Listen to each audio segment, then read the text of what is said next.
हर महीने आता हूं।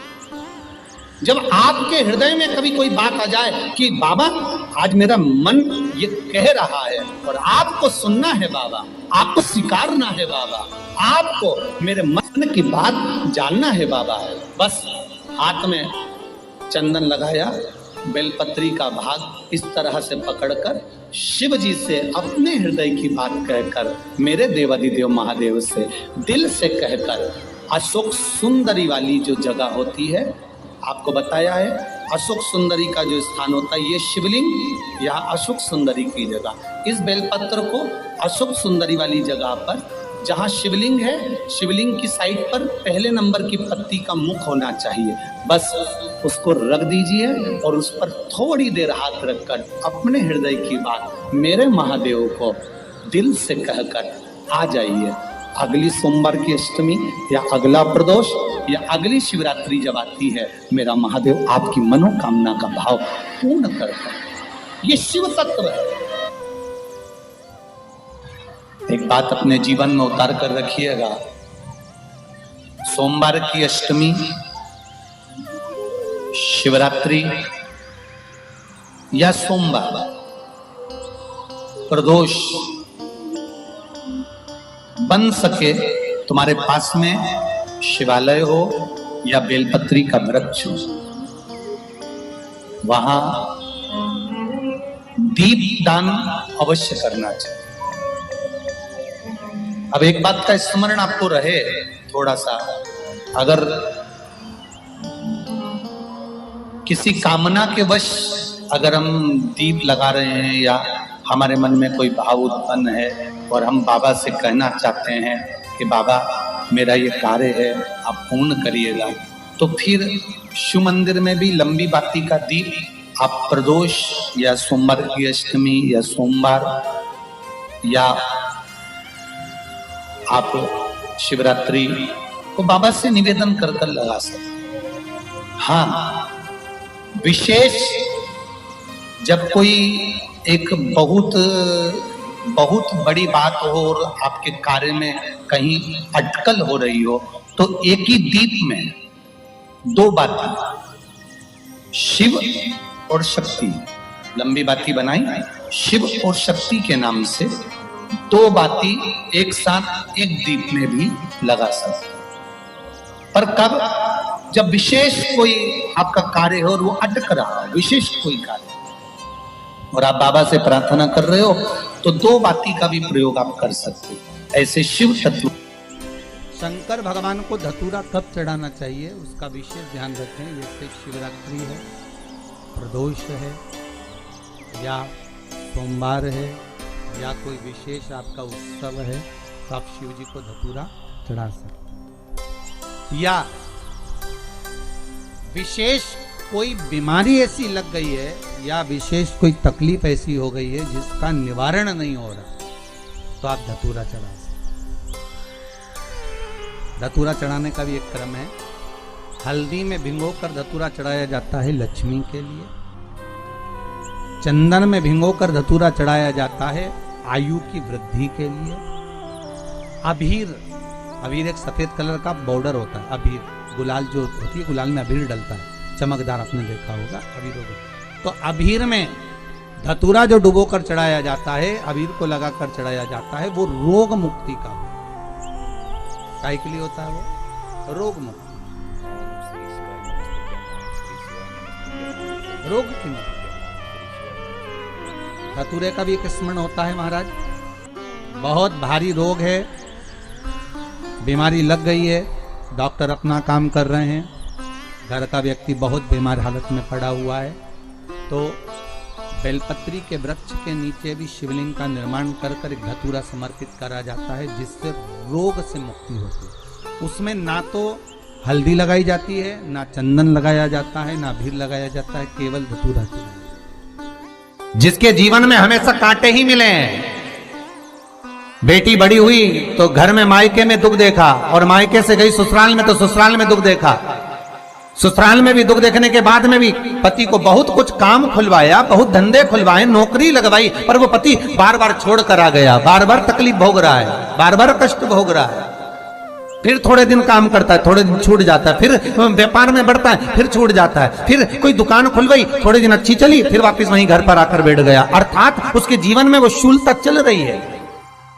तो बाबा देवाधिदेव महादेव कहते हैं ये 3 घड़ी 3 पल 3 नक्षत्र 3 समय 3 दिन में जो शूल मुझे समर्पित करता है उसके जीवन से मैं शूल हटा देता हूं।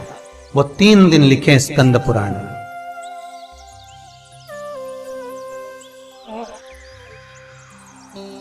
महाराज बैसाख महीने में जो प्रदोष आती है, बैसाख के महीने में बहुत ध्यान से सुनना भाई, जो अपनी जिंदगी से बहुत तंग आ गए हो, परेशान हो गए हो, कष्टमय जीवन जी रहे हो, बहुत दुखी हो गए हो, उनके लिए ये स्कंद पुराण का चरित्र फिर मिले ना मिले आप प्रेम से सुन लो भाव से।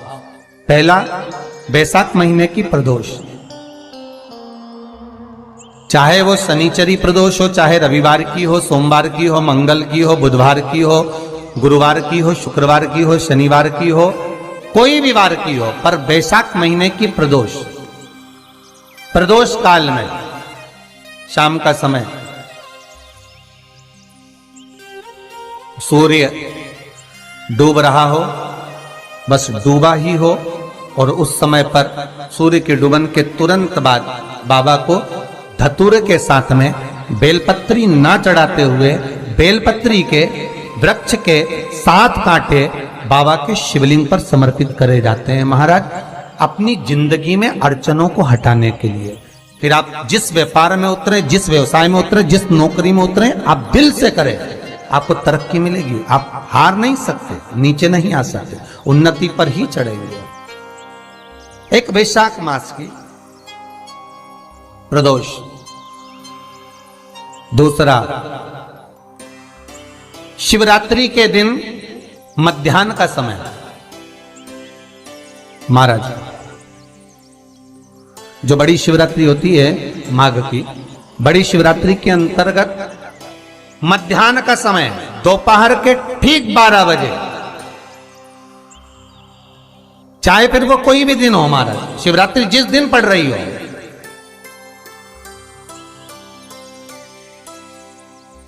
उस दिन भी धतूरे के साथ बाबा को 7 कांटे बेलपत्री के वृक्ष के समर्पित होते हैं महाराज। इसमें आप ये वाले जो कांटे हैं जो शिवरात्रि के दोपहर 12 बजे वाले हैं, अगर कोई मदिरा पीने वाला हो, व्यसन में डूबने वाला हो, कोई जुआ खेलने वाला हो, कोई गलत वैश्यावृत्ति करने वाला, या अपने मार्ग से विचलित कोई व्यक्ति है, उसके लिए भी ये कांटे बहुत काम आते हैं महाराज।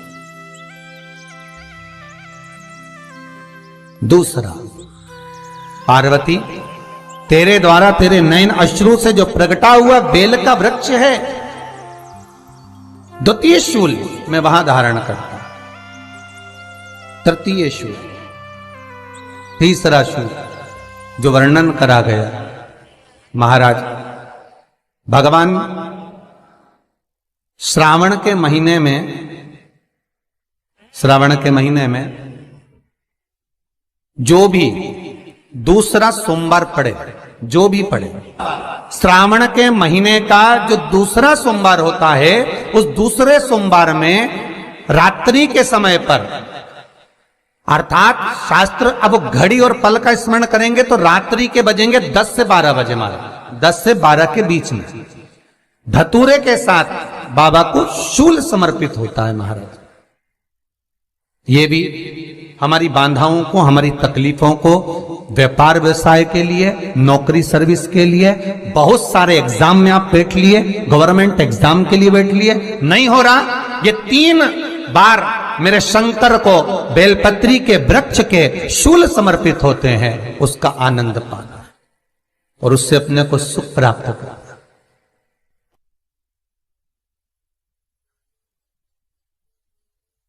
कि बाबा भोलेनाथ जी के नयन अश्रु से जो प्रकट हुआ वो रुद्राक्ष का पौधा है, माता पार्वती के नयन अश्रु से जो प्रकट हुआ वो बेलपत्री का पौधा है, और उमा और महेश, जिस महेश के वंशज है महेश्वरी, जिनकी 12 खाम प्रगटी है भगवान महेश के द्वारा,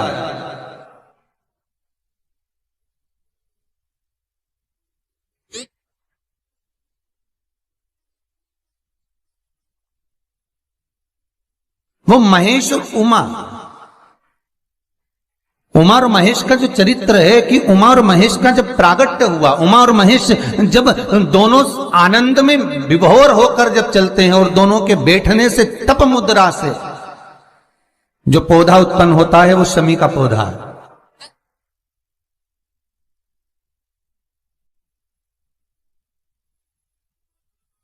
शमी का पौधा। तो एक बात ध्यान रखिए, शिव जी के द्वारा जो निर्मित हुआ उसमें कोई शूल नहीं है, उसमें कोई कांटे नहीं है। पार्वती के द्वारा जो निर्मित हुआ बेलपत्री का पौधा, उसमें कांटे हैं। और पार्वती के मिलन से भी जो उत्पन्न हुआ है शंकर के साथ में, उसमें भी कांटे हैं। शमी के पौधे में भी कांटे हैं, शमी के वृक्ष में भी कांटे हैं।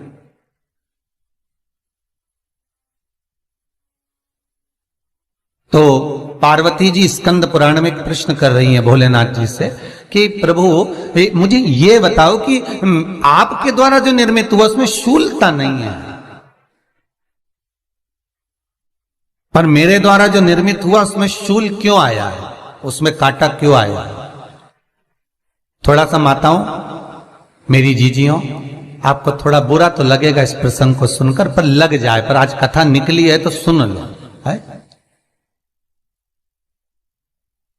कि शिवजी जिस रुद्राक्ष को उत्पन्न कर रहे हैं उसमें शूलता नहीं है, पर पार्वती जी जो संग में मिली हैं उसमें भी शूलता है, और पार्वती के द्वारा जो प्रकट हुआ बेलपत्र उसमें भी शूलता है। तो भगवान महादेव बोलते हैं पार्वती, मैं तुझे कुछ कहूं और कहने पर तुझे तेरे हृदय में कोई बात चुभे, शूल लगे तो मुझे ठीक नहीं लगेगा। नहीं नहीं नहीं, आप कहिए प्रभु, मैं सुनने के लिए तैयार हूं, आप तो बोलो कि कारण क्या है। भगवान कहते हैं पार्वती, बस अंतर इतना है, नारी का जो स्वभाव होता है, स्त्री का जो स्वभाव होता है, उसके हृदय में छोटी छोटी बात के शूल बहुत होते हैं।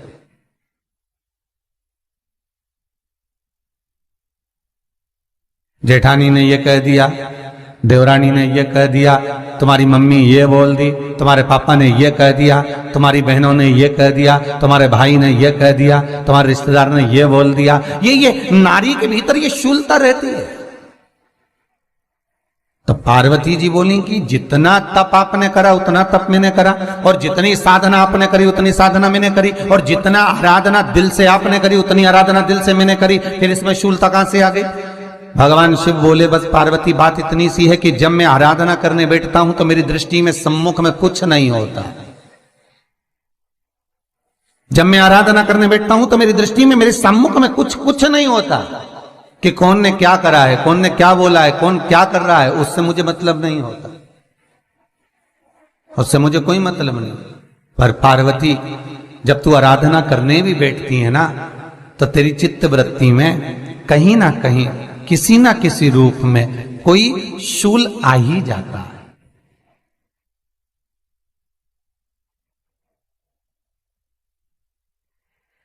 कई माताओं की आदत देखी साहब, भगवान की सेवा करने बैठी है तो भी भीतर थोड़ा सा शूलता भरी हुई है। महाराज बताओ, इतने सारे भगवान इकट्ठे कर लिए, मैंने बोला था बहू से कि वहां रख लेती है, बताओ इतने सारे यहां पर लाकर रख दिए हैं, अब इसकी सेवा करना पड़ रही है, अब ये करना पड़ रहा है। प्रसाद लेने के लिए रसोई घर में गई, भगवान का भोग लगाने के लिए, तो उसमें भी शूलता आ गई। इतने घंटों से मैं सामान ढूंढ रही, फ्रिज में मिल ही नहीं रहा, मैंने रख के गई थी, भगवान जाने कहां चले गए। भगवानों को वस्त्र पहना रही है तो शूलता है। अलमारी का ड्रॉज खोला, इसमें मैंने सामान रखा था, ना जाने भगवान का श्रृंगार कहां चले गया, कौन ने हाथ लगाया, फिर शूलता आ गई। भोजन करने बैठे तो शूलता है, कोई कार्य के लिए जा रहे हो तो शूलता है। अर्थात कहीं ना कहीं नारी के जीवन में शूलता बनी हुई है। और पार्वती, जब तुम भजन करो, तप करो, साधना करो, भक्ति करो, उसमें शूलता नहीं होना चाहिए। श्री शिवाय नमस्तुभ्यम ओम, श्री शिवाय नमस्तुभ्यम ओम, श्री शिवाय नमस्तुभ्यम ओम, श्री शिवाय नमस्तुभ्यम ओम, श्री शिवाय नमस्तुभ्यम ओम, श्री शिवाय। पार्वती जी ने कहा, भोलेनाथ तो क्या आप मुझे स्वीकार नहीं करेंगे बेलपत्री के रूप में?